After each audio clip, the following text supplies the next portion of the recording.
welcome to LOA Today. I'm Walt Thiessen. With me today is our own pianist in residence, Sam Page. This is your daily dose of happy. We are so happy you decided to join us today. Double checking my skin every couple minutes here to see does it still have skin, because my cat Joy is rubbing it raw with his tongue. I have no idea if I'm going to have skin left by the time we're done, but well, we'll just have to wait and see what happens with that. Cats are going to do what cats are going to do. They do, yes. They have minds of their own. They make it clear to everybody else that they have minds of their own. And if you disagree with them, good luck, because it's not going to work. Right. It's just the way it works. Well, you got two of them of your own. What are yours called? I do. I have Ahi and Yeti. Ahi they're both lovely long-haired girls. They're not true. They're not from the same litter, but they treat each other as sisters. They fight and play like their sisters. Okay. Yeah. That's cool. Beautiful.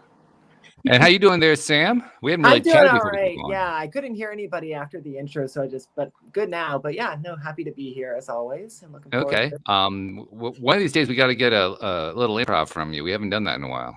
That is true. Yes. I think last week I said this week, but I didn't have quite enough time to get that set up. So maybe let's plan on next week. Well, next week is actually a very fortuitous week, because that's the week that Joel Elston's returning. And for those true. So people who follow, number. That's right. So for people who follow us on the live streaming, we'll be recording that at 7 p.m. Eastern rather than 4 p.m. Eastern. If you're just listening to the podcast, obviously, you don't have to worry about that because it shows up in your stream. But if you are somebody who likes to tune into the live stream, Tuesdays are going to be at 7 p.m. And the return of Joel Elston, Emily Bossert is our guest today. Emily, this is a guy who was one of my first co-hosts back when I started. I started in 2012. He was my 12th interview, and then he became the co-host after that. Yeah. And this guy is, well, first of all, his story is both traumatic and amazing. I mean, just an inspiring story. You listen to it and you say, how on earth is he still alive? Oh my God. But more than that, he has, oh my goodness, what he has turned his life to is just absolutely amazing. The things that he's been able to do in his life. And he has, of course, the wisdom that comes along with that, because he's learned so much. He's like you, he's a coach. He's actually a former psychotherapist who transitioned into being a life coach. And he specializes in helping young boys who are caught in the foster care system. And has had amazing results there. I mean, he helps lots of different kinds of people, but particularly, I mean, I think his current total is 43 of these boys who were considered unadoptable, all getting forever homes. Every single one of them. And I'll have to tune in for that. Yeah. And something that kind of adds a little spice to it. And I always like to make a point of this. I didn't know about this. Most people don't know about this. But if a kid goes through the foster care system, particularly a boy, and never gets adopted, odds are almost 100% that by age 25, he'll either be dead or in prison. So getting these kids forever homes is life-saving. Literally life-saving. Literally. Yeah. Wow. So what a legacy and that's one little piece of what this guy does. I mean, it's just incredible. So anyway, we're all looking forward to having Joel come back, and it's going to be a lot of fun. But today we have Emily joining us, and Emily is also a life coach like Joel is. She specializes in helping women with basically helping them create the kind of lives that they really want to have, their authentic lives. She is the co-host of the 6 a.m.ers podcast, which we're going to find out more about. And this is going to be a fun conversation. So Emily, welcome to the program. How you doing? Thank you, Walt and Sam. I appreciate you both having me today. I'm so excited to be here. I am doing really well. I'm here in Boulder, Colorado, and it's spring. However, we just had snow today. We have a few inches outside, but by end of week, I think we're supposed to get into the 70s. So, you just never know what to expect day to day. I'm in Connecticut. We just hit 70 today, and this is like the first time we came anywhere close to it. So yeah, fortuitous that you mentioned that. It's bizarre. I was wearing my winter coat 2 days ago, and you're near the lakes. You're in Cleveland, right? Columbus, Ohio. Oh, Columbus. That's right. Columbus. Okay. You're in Columbus. Yeah. What kind of weather are you getting right now? Weather's a little all over. Oops. I think we just had a screen freeze there. We'll ask him when he comes back. So, all right. Well, Emily, While we're Yeah. waiting for Sam to be able to reconnect, give us a little bit of autobiography. How did you get into being a woman's life coach? Oh, sure. Okay. Well, it started upon arrival on planet Earth, quite Oh, frankly. okay. We're going to go way back. We're going to go way back to the very beginning, when I was, I was born in the 70s, and I was born during a time where in the Midwest, where I remember at some point someone saying to me, women and children should be seen and not heard. Oh, well, And yeah. I was a That was around. young, yep, it's been around, and I was a young girl. And well, first of all, I knew it wasn't true. But also, at such a young age, it did truly impact me.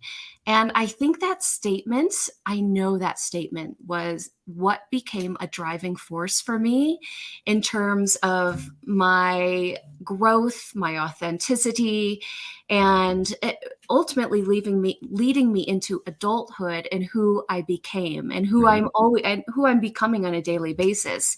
Because we as women, we as humans, I should say, but we as women, we're going to talk specifically to that just because I brought up the women and children should be seen and not heard. Right. There's a sense that perhaps what we have to say isn't or wasn't as important.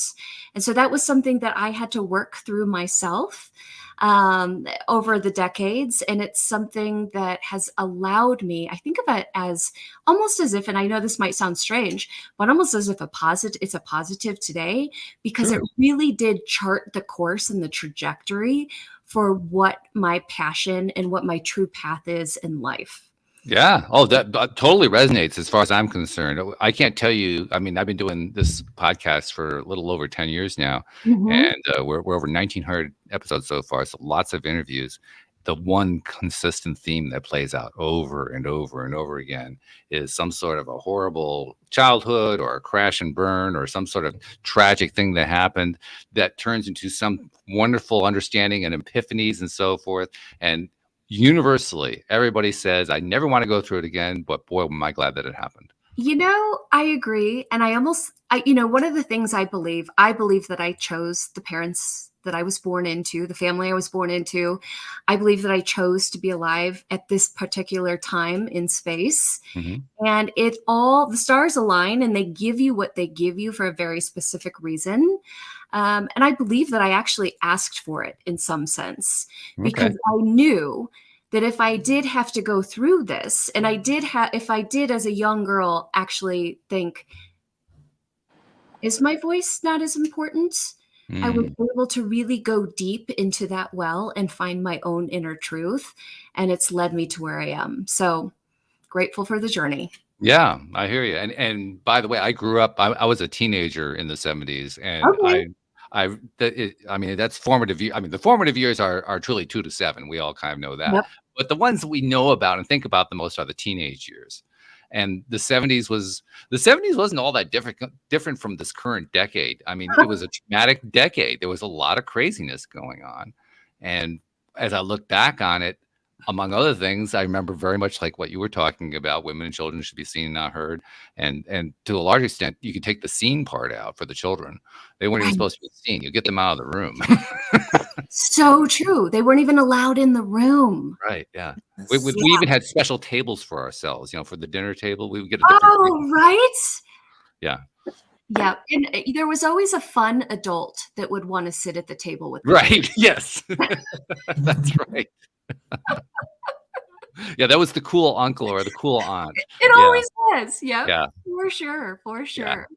So yeah, these things definitely do affect us in ways that I'm still finding out ways that that period of time affected me. Because I mean, I was a kid in the 60s, I was a teenager in the 70s. That's about as traumatic as you're going to get.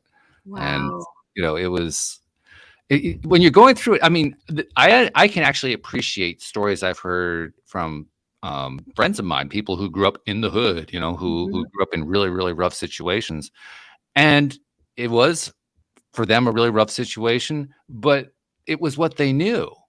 And what I Yeah. went through, that was what I knew. It didn't seem abnormal. You know what I Right. mean?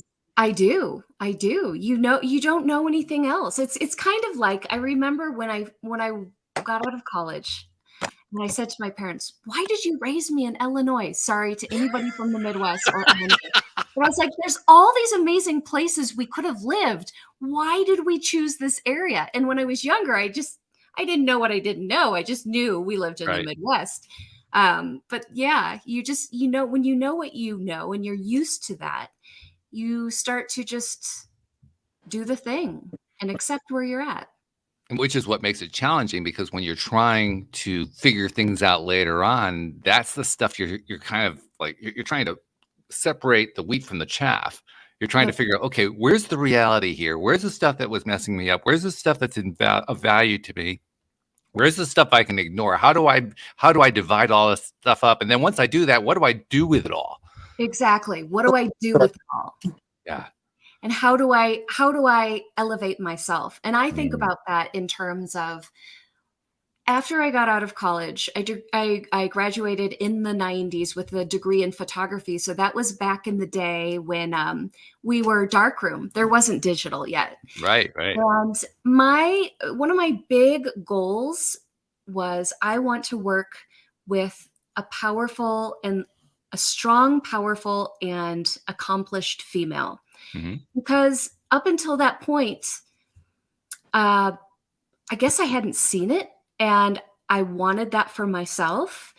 And so that was something I looked for. I followed my career, of course, but it was more, I wanted to really stand on the shoulders of female giants that were leading in a way that was conscious, that was authentic, that was accomplished, a way that was integrated and inspiring. And so that was one of the things I chased after, because it was something that I wanted to embody as well. And that's ultimately what led me into the role I have today, through all sorts of paths and different winds and turns. But the desire to be that feminine leader that can also, and it's not just, I guess I shouldn't say the feminine leader, but also a very integrated leader in terms of my coaching. Life coaching is very integrated. It integrates the masculine and the feminine. Oh, okay. All right. That's good. Yeah.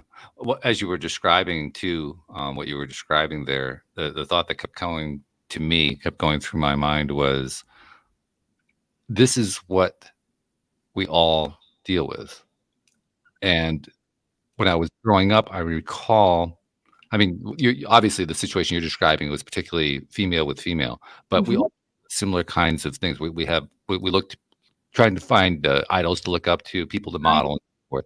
And I recall very vividly that because of the time I was growing up, there weren't a lot of female role models to follow.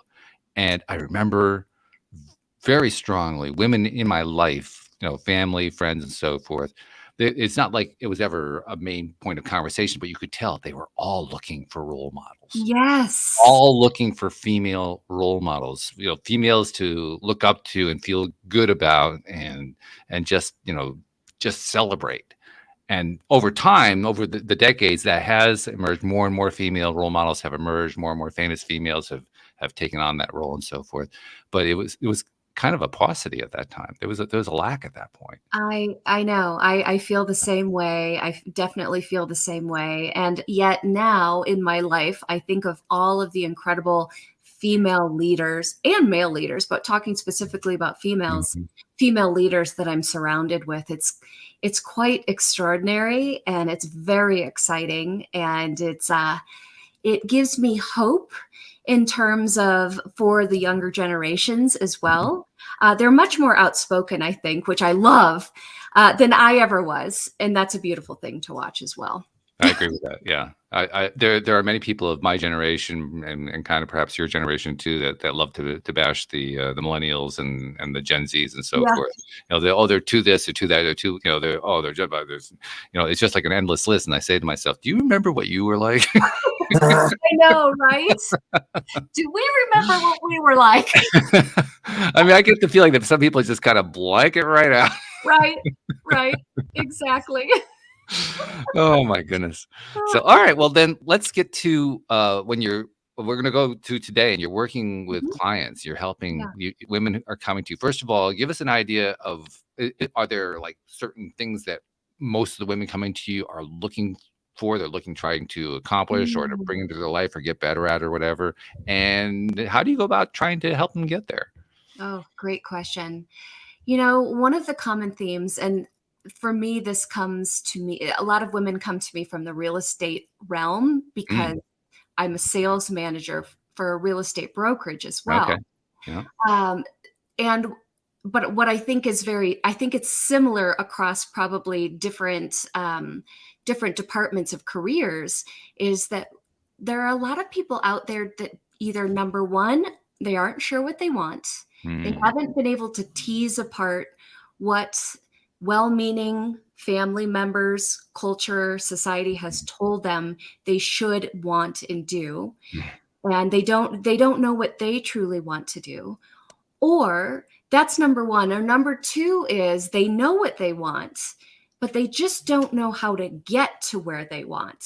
And there's a gap there. And then number three, they're working a plan. And like all of us, they realize that our truths change over time. The more deep work we do, the more inner work we do, there's a realization of, oh, that's actually not what I wanted.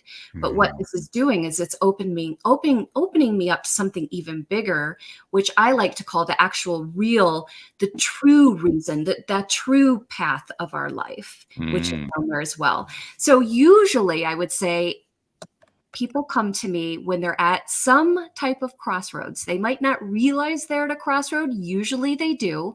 And it's usually, I don't know what I want for myself. I've never thought about it for myself. Or also, there's a lack of clarity with regards to what they want, because Mhm. we're in this world with so many shiny objects. It's hard Oh to yeah. get focused. Yeah. Or they're looking for they're looking for the actionable path to actually go from point A to point B, or they're looking to go from point A to point B in a meaningful way, and they want to just enjoy that journey. There's so many different reasons. You used a phrase that I both love and loathe at the same time. I love that.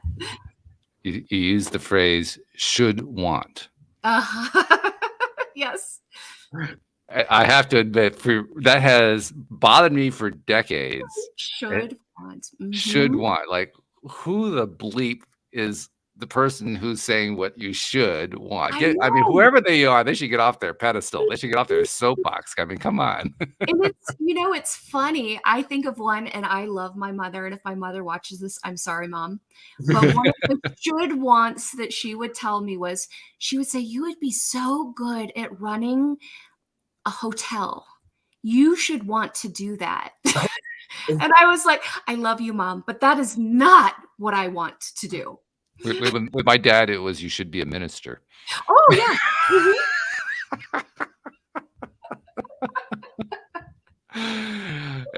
I actually I never did ask him this, but I actually wanted to ask him, like, do you know who I am? Exactly.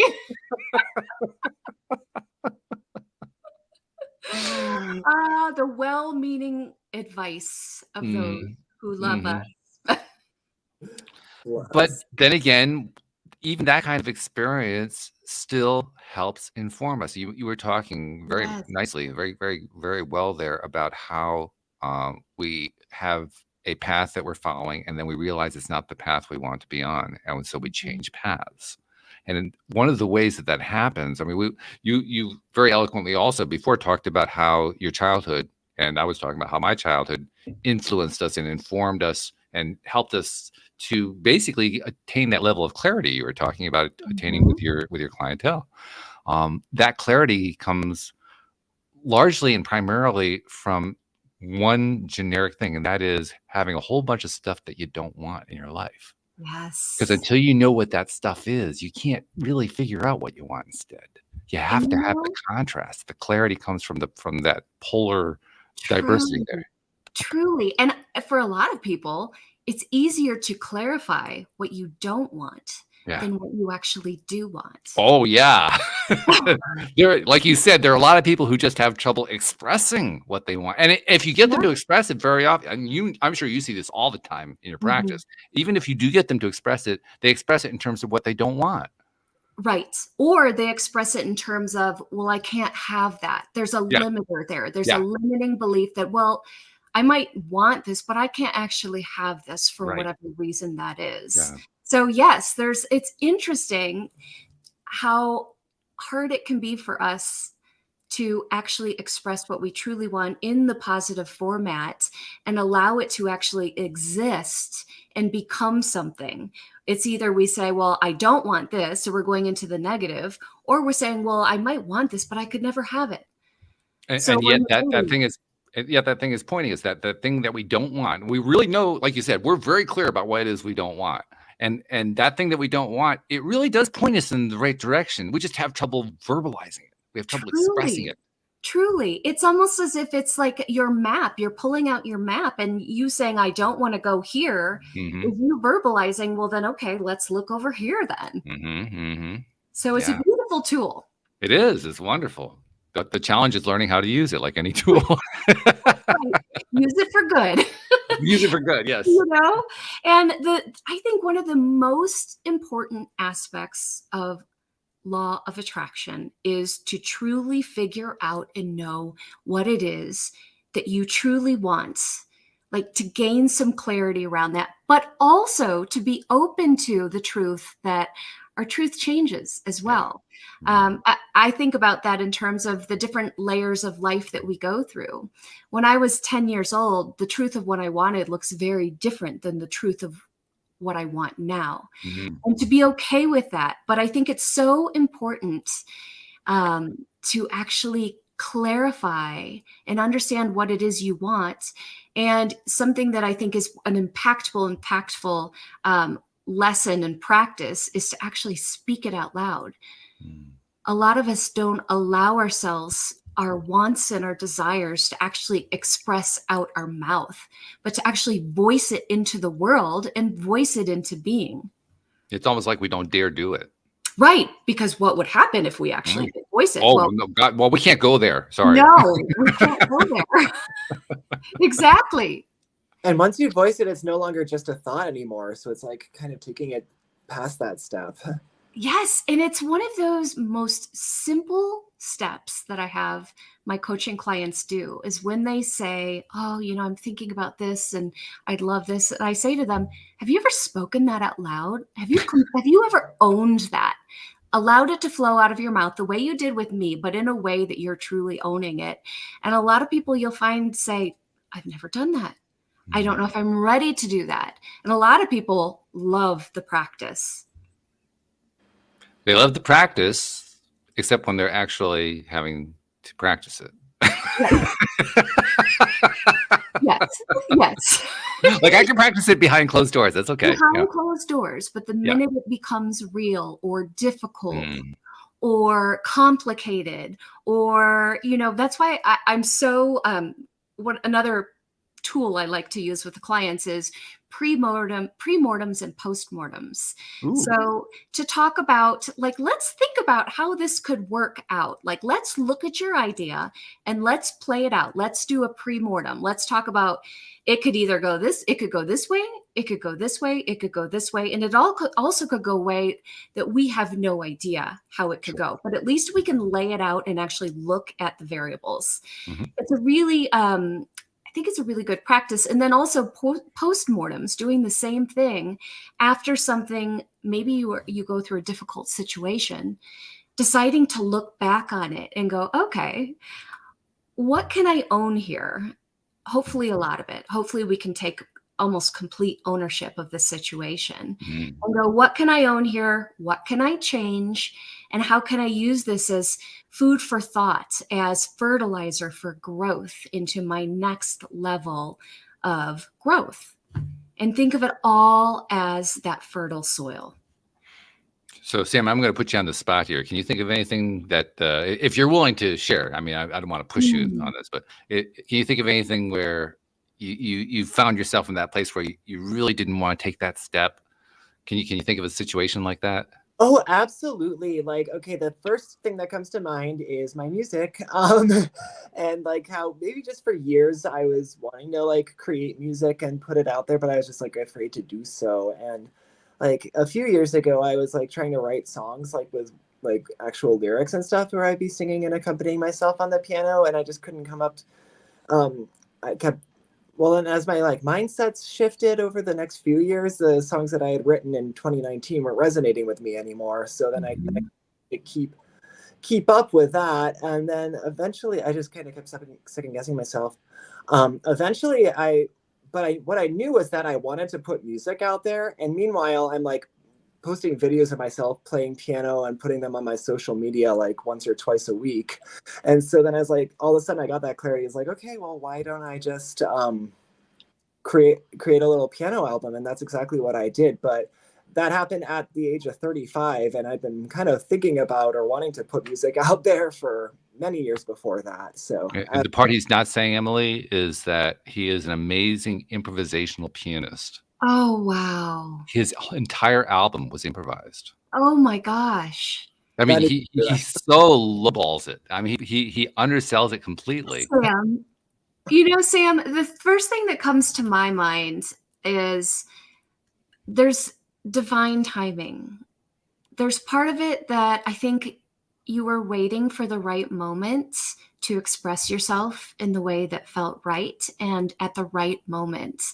I've always thought when I was a younger girl, I knew divine timing for my career and my expansion was going to be late 40s for some strange reason, even as a little girl. So I think you're probably right on track. That sounds great. And yeah, no, I think you're right. I think that definitely resonates with me because I think I just wasn't ready. I had a lot of growth to do personally before like being ready to put something out there. But now I'm happy to have done so, and I intend to do more sometime this year for sure. That's really exciting. I would love to hear your improvisation. Definitely, definitely, yeah. I could tell you the album is called, or yeah, my like stage name on there is just SO Page, or it'll look like So Page. Oh, PAGE. The album that currently exists is called Arga Charga, ARGA space CHARGA. That's just kind of nonsense that comes from my head, but it's also my name on social media, so it just kind of came as a no-brainer for my first release. I wrote that down. I'm going to check it out. I appreciate Worth checking out. One of the things that you'll notice right off the bat as soon as you hear it is how positive his music is. Mm, His music is all it's just one song after another as a pure expression of joy. that sounds like a meditation. It does, yeah.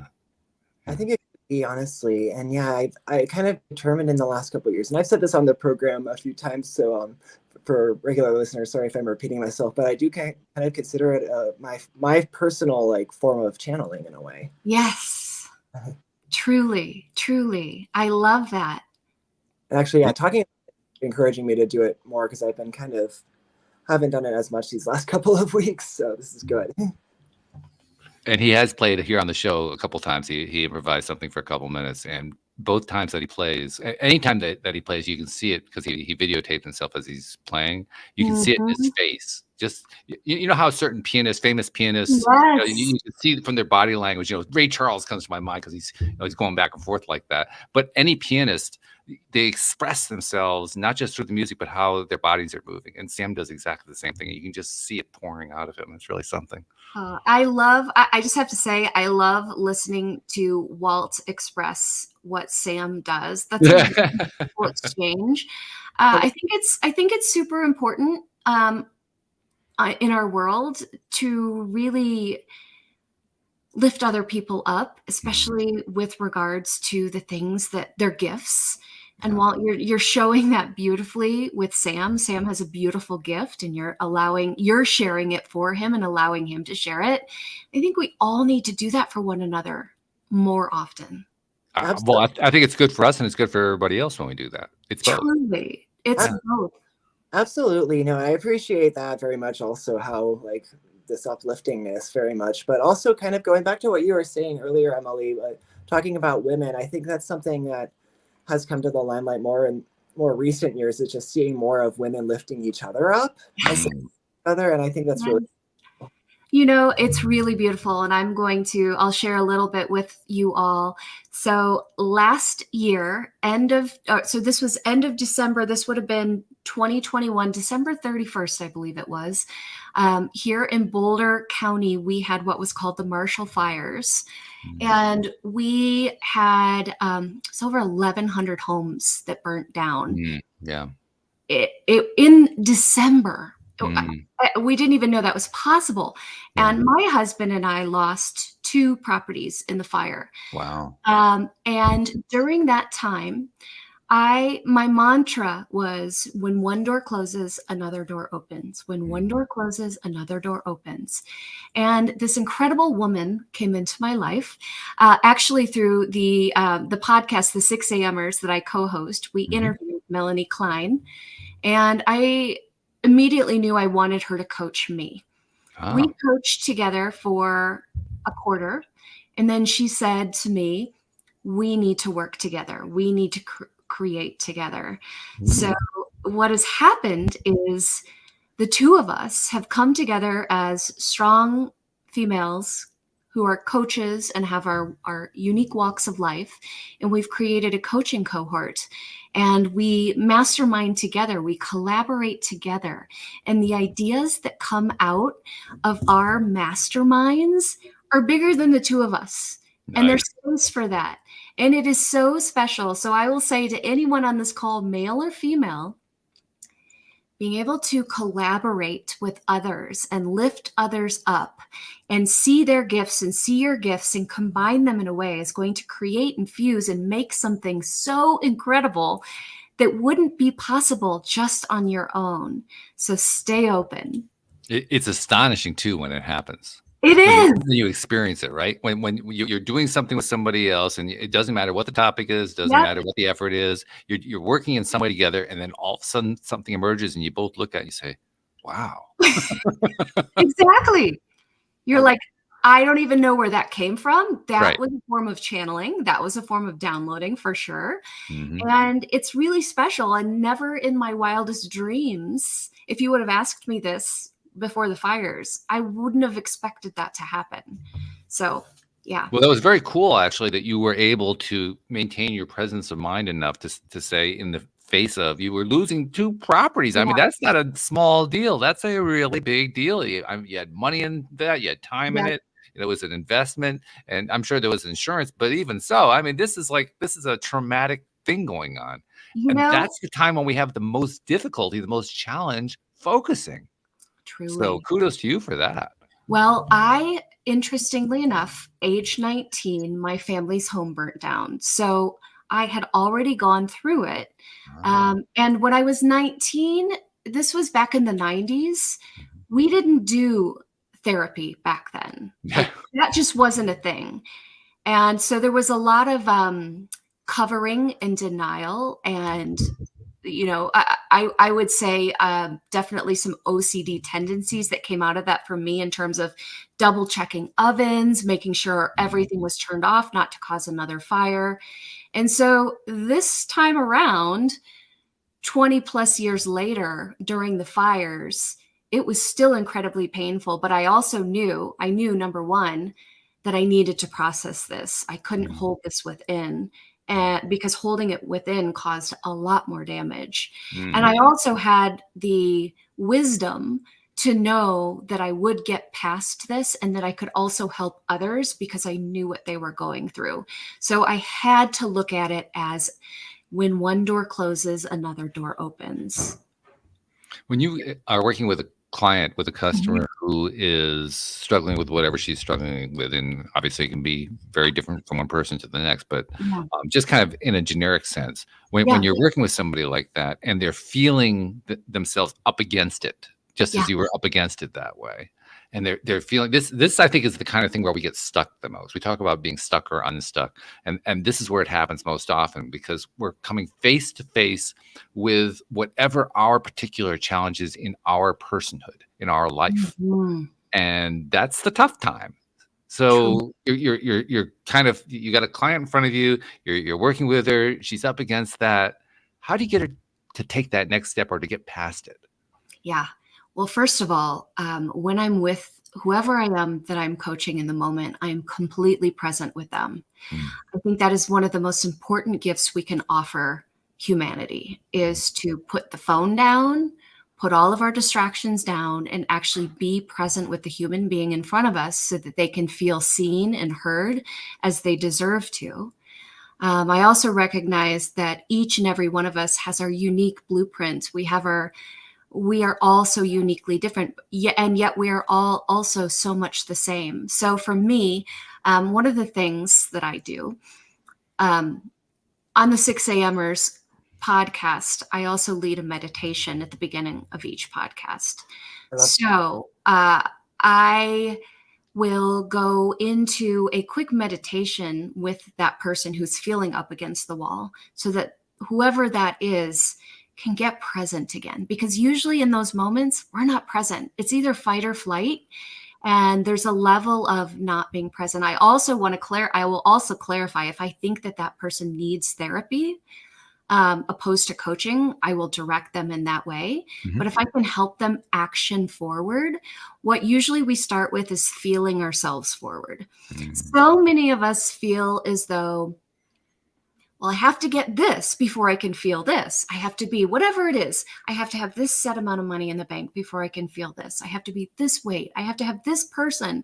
Whatever that I have to have before I can feel keeps us from actually feeling what we truly desire to feel.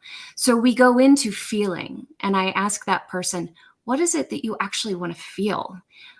And can we feel that now? And we'll go into a meditation and feel that. And I also talk about clarity with them, cleaning up as you go along. When you're feeling backed up against the wall, a lot of times it's because you're either spinning too many plates, you're juggling too many balls, you're catching every to-do that comes to you.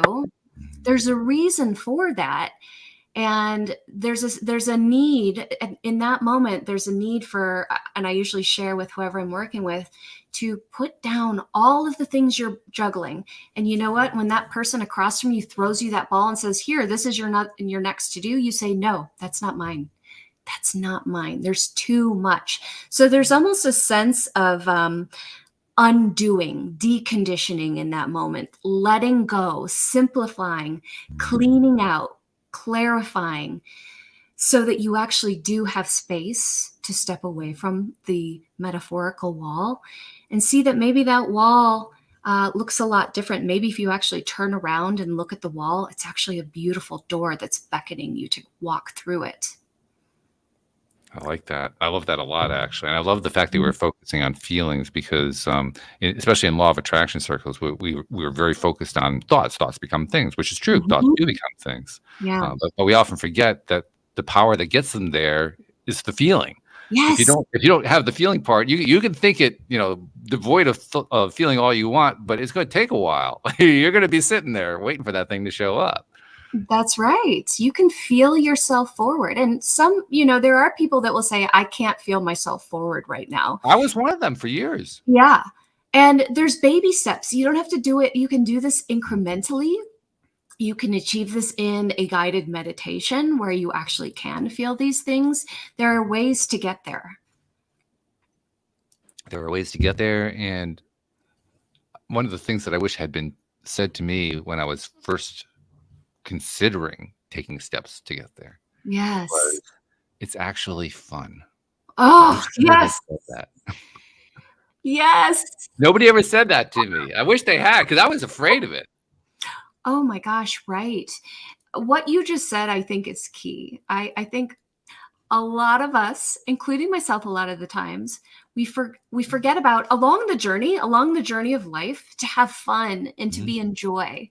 Yeah. So I love that you just shared that, Walt. I hope somebody who needed to hear that just heard that. I'm certain that's 100% true. Anytime that one of us does something like that, comes up with some little gem, it's because somebody needed to hear it. At least one, usually more than one. Truly, truly. That's the way it works. I've learned that's one of the things. I've learned so many things from my guests and my co-hosts over the years, and that's one of the ones that I learned. Yeah.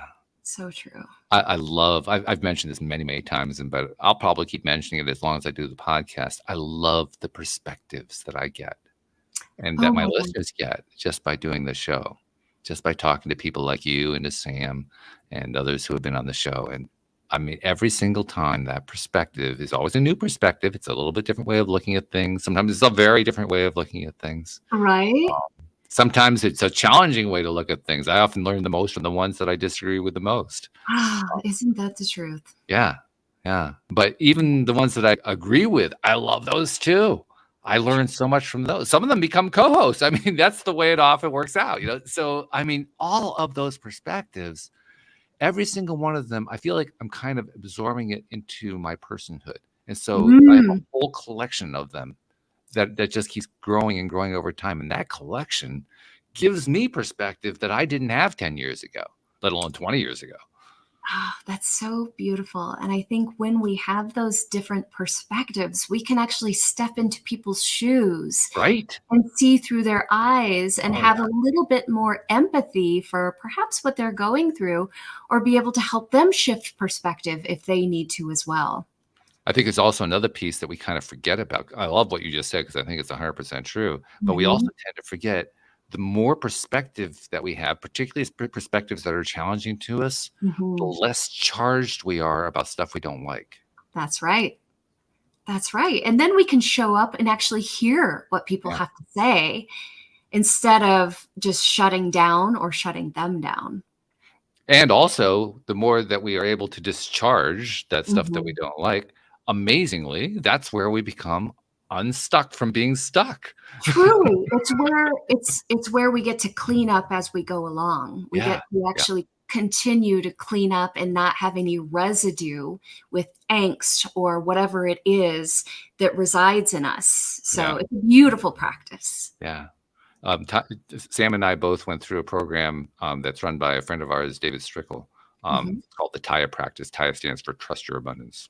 And one of the things that you do in the TIA practice is you do a guided meditation where he literally takes you from planet Earth way, way out into outer space. As you're looking back, there's this little tiny pinprick back there. And they don't actually say this, but the message is that's how big your problems really are. With that perspective.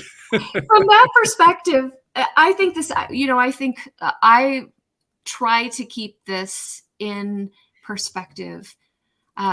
When you think about it, we are these little tiny specks floating on this little tiny Earth, spinning in the middle of outer space. What an incredible miracle. It's almost inexplicable. It's so big, it's so vast that it does allow us to go, okay, so that little problem that I thought was so big is actually so small. Yeah. And when it's that small, that's when you can let go of it. Then you can let go of it. Exactly. Or maybe there's a solution that you would have never been able to see had you not shifted your perspective. That's when they emerge, right? I mean, look at Sam's face. I mean, that's when they emerge, right, Sam? Oh yeah, no, perspective is everything. And exactly, just zooming out, it's like, okay, and you know what? I can't get through this thing. Exactly. Yeah. And the hope is that we get to a place where we understand that in our lifetime so that we can actually practice that. Well, like you said earlier, it's incremental steps, baby steps. That's how we get there. Absolutely. I remember the feeling vividly. Literally, the way I started my podcast was I was in trouble. And I'd heard a little bit about law of attraction. I didn't really understand it. I said, okay, well, I'll start a podcast and I'll bring all these experts on. They can teach me all this stuff and I won't have to pay all these coaching fees. I can get it for free and I'll understand. I'll be able to fix my life. And it worked. It worked beautifully. But one of the things that I was faced with early on was the terror of, I have all these little baby steps to take. My God, there's a whole ton of them out there.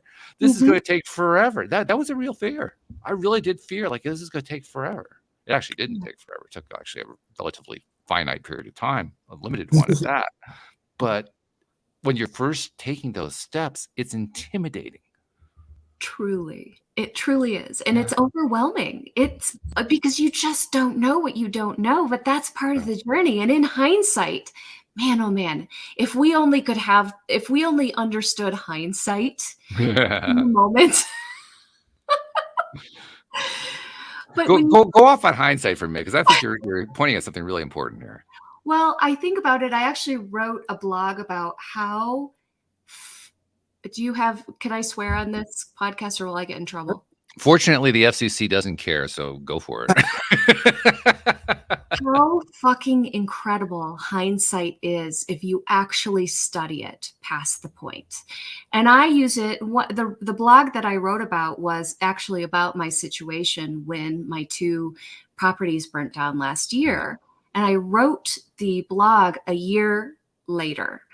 And I wrote about hindsight because there was so much for me to see in terms of the shift that I created by deliberately deciding that I was going to live and dream bigger than I ever have before after this destruction.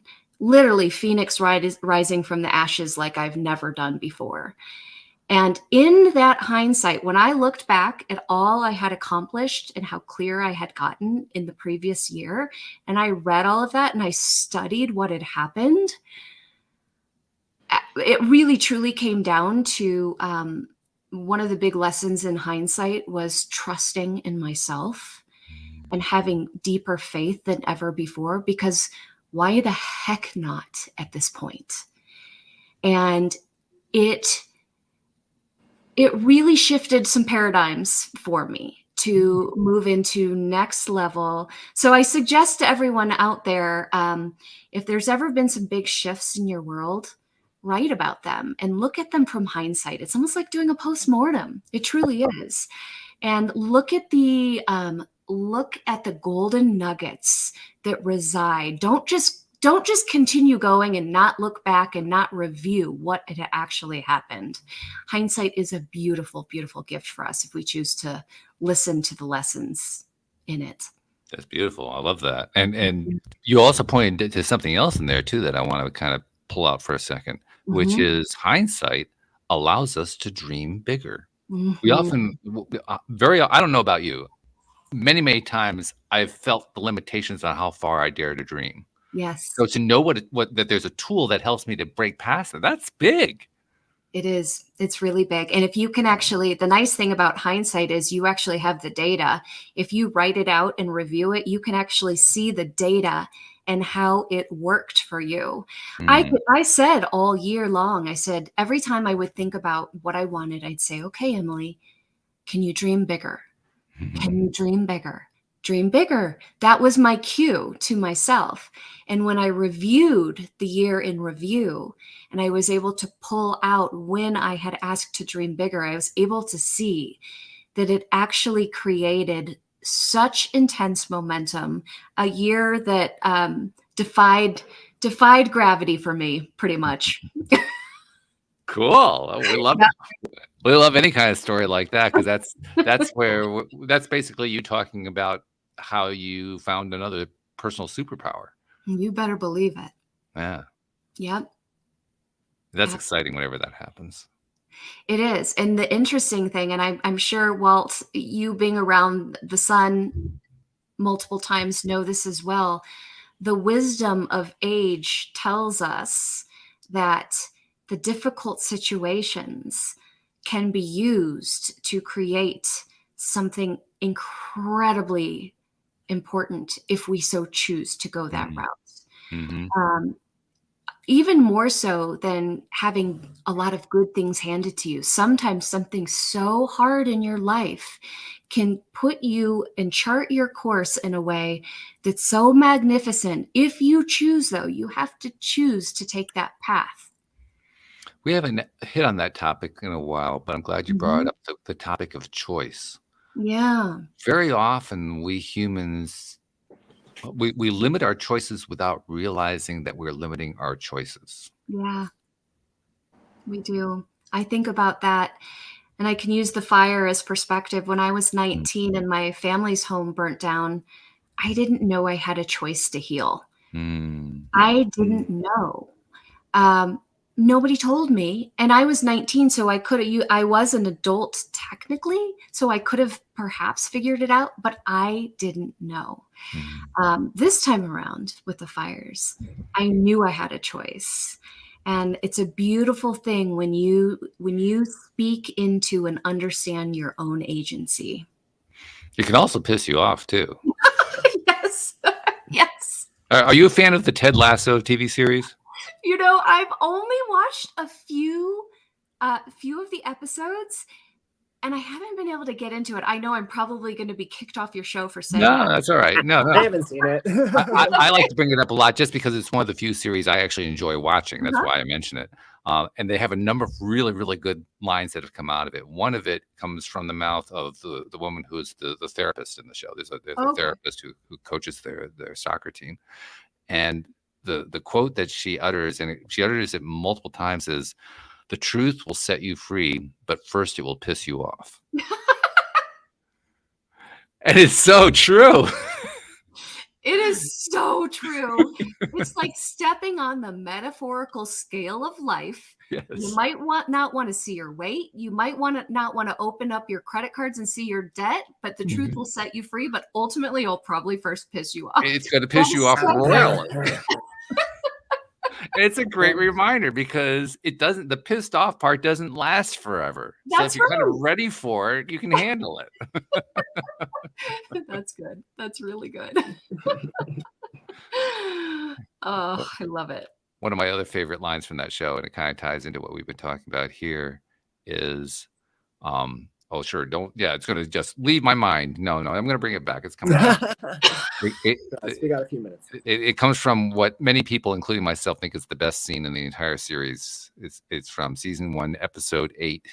And anyone who knows the series will know the dartboard series, or the dartboard scene rather, where Ted has a little dart match with the ex of the woman who runs the club, and the phrase that comes out of it is, "Be curious, not judgmental." I love that phrase. There are people who put that on T-shirts since that came out. Because it's such a great reminder. It's a reminder that we trip ourselves up so many times just by judging. We truly do. Oh my gosh. It's and daily, even in the moments where we don't know that we are tripping ourselves up. Yeah. That's great. I mean, I think if we could go into every day with a set of affirmations and mantras, and one of them is be curious, not judgmental, imagine what the day would flow like. Oh my God. It just, anyone who has tried it knows how the day flows. It flows a whole lot easier. Yes. Everything gets easier when you come at things with that approach.